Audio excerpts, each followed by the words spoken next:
Okay, so my father passed away last month. Good. He didn't pass away. He came into his full beingness. In the morning that he did that, And say again? in the morning that he passed away, I'm sorry, Yeah.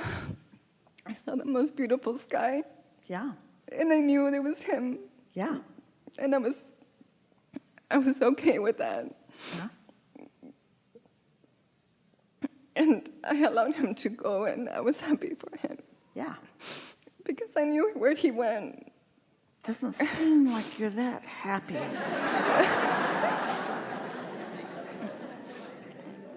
So anyway, I'm just wondering what he's up to. He's wondering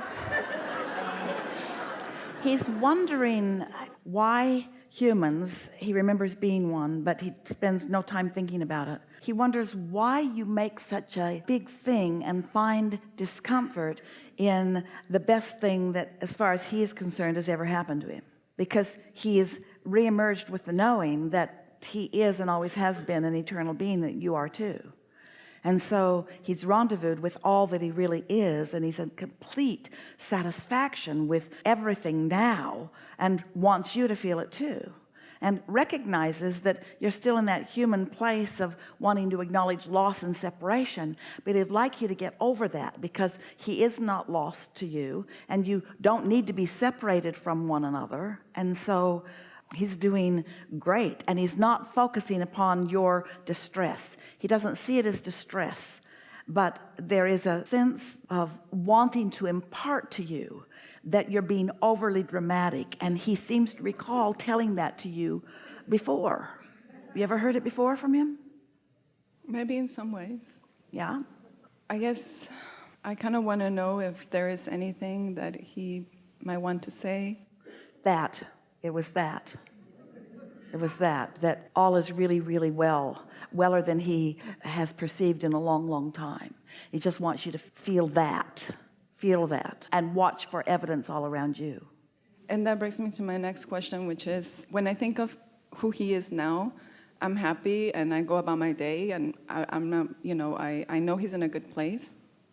When I think of him in the past and what he went through, then I start feeling the pain and the emotional discomfort. And I don't want to think of him of who he was. I want to think of him of who he is today, so I don't cry or I don't, miss him. Well, it's going to take a little bit of looking for satisfaction. You could start by just asking yourself, when those thoughts come into your mind, it's natural that they do too, because there's some momentum with them.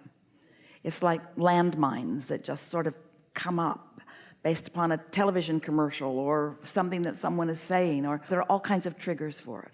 But when it happens and you begin to feel that beginning stage of discomfort that moves quickly into strong discomfort, the earlier that you can ask the question, am I satisfied in this train of thought, the better, because you're not satisfied in that train of thought. As you're sitting here visiting with us, especially after all of these hours that we've been talking, and you've watched us wanting to sort of slow people down when they started going in the direction of thoughts that were not satisfying. We know you get the concept, and we know that you are a focused being, and we know that in human terms you have the discipline to direct your attention and your thoughts and your actions. In other words, we know all of that about you. And yet with this subject, which has quite a bit of momentum, you're not that practiced at it yet. But that's what we wish for you, that you get more practiced with the ability to turn your thought. Just say to yourself, of all that we have been together, there are certainly more satisfying thoughts than that, because it's a little too soon to say for all that we now are together, because you haven't really explored that. You haven't come to know how delicious this new relationship from his new vantage point is going to be for you. So you don't have all of those options. You just have the physical human options. But even within that, you have the ability to selectively sift and sort more satisfying, less satisfying, more satisfying, less satisfying.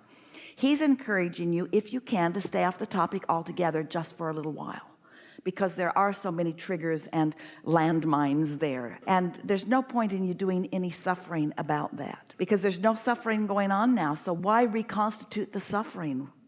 It's illogical. And most would say, because I can't help it. It helped Esther when her beloved Jerry made his transition into non-physical. They'd been together for over 30 years, and when he made his transition, she didn't think that was a good idea at all. She was really mad at him about making his transition before she was ready, as if he had some right to control his own life or destiny. What's wrong with you? Don't you know that you are mine to be as I need you to be? So she was doing some pretty heavy suffering, especially in the early days. And the thing that turned it for her in a very emphatic way was when we said to her, look for him where he is, not where he was. Because when she looked where he wasn't in the bed, and he wasn't in the chair, and he wasn't in the car, and he wasn't across the table at the restaurant. He wasn't in those normal places. And when he wasn't where she wanted him to be, she felt the absence of him instead of the presence of him, even though the presence of him was vivid all around her in so many ways. But she had to stop doing that before she could tune into him.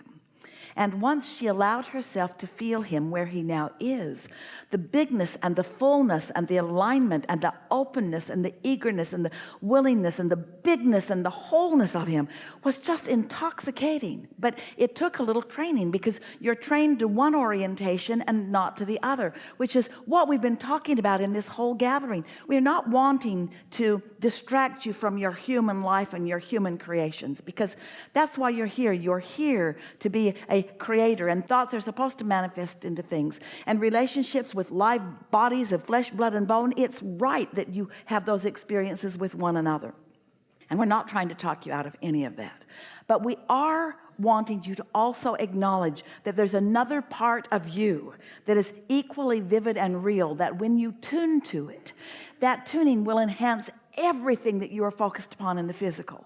But if you are dependent upon the physical to produce all of that which it can't, then that's when you feel the lack and the loneliness. But when you recognize the existence of all of that, and from that influence then you observe all of this, then everything is in its right order for you, and then you are basking and living happily ever after in the way that you've intended. And that's what he now knows that he wants you to know. He wants you to know it. But these words don't teach. We were saying all of these things to Esther for quite a while before she caught on, because the vividness of life experience and the difference of it took her by surprise, and took her a long time to adjust, a while to adjust. But once the adjustment happened, And I know that by some experiences that I've had, I feel like maybe he had something to do with it. I feel that, that he played a part. Oh, it's constant. It's constant. He's part of your non-physical team who knows where you are in relationship to what you want. This is something that most humans really don't understand until you really are looking for the satisfaction, so that the satisfaction can guide you to this knowledge. But everyone who you've ever known or not known who was physical, who's returned into the non-physical, is focused forward with you, because this is the leading edge. Focused forward with you. This is the leading edge, focused forward with you. From a vantage point of non-resistance, do you realize what a valuable partner of creation that is? But you diminish that value or disallow it altogether when you're yearning or unhappy or sad. I understand. Yeah, we know you do. So just enjoy the practicing of it and the coming into the fullness of it, and you'll have lots of experiences. You've had some that you've missed, you've had some that you've been aware of, but many, many, many more that you'll know for sure, because there is a particularness and an intricacy to what you're asking for, that you will connect with his awareness of that. You see what we're getting at? Non-physical is always focused with all of you, but as thoughts are turning to things, here's the best way. We've not said this before. This is really good, and your father is adding to this explanation in a really strong way. Really wants us to make this point with you. So we've been talking a lot, if you've been listening, about thoughts turning to things, vibrations turning to thoughts, thoughts turning to impulses and words and actions and things, and manifestations all happen in that way. So let's start out here with manifestation, and then let's go all the way back to beginnings of thoughts. Well, your inner being, you're going to like this, your inner being is closer to being right out here with you than way back here with you where you began. Did you hear that? Because of your inner being's interest in what you've got going on. Your inner being is guiding and flowing and encouraging and blessing and knowing. And so your inner being is almost right here on the leading edge with you. That's why it takes so little of your alignment in order to let the fullness of that here and now. Now, did you hear what we just explained to you? There is much less separation between the non-physical you and the physical you than you've ever known. Did you get that? Did you feel it?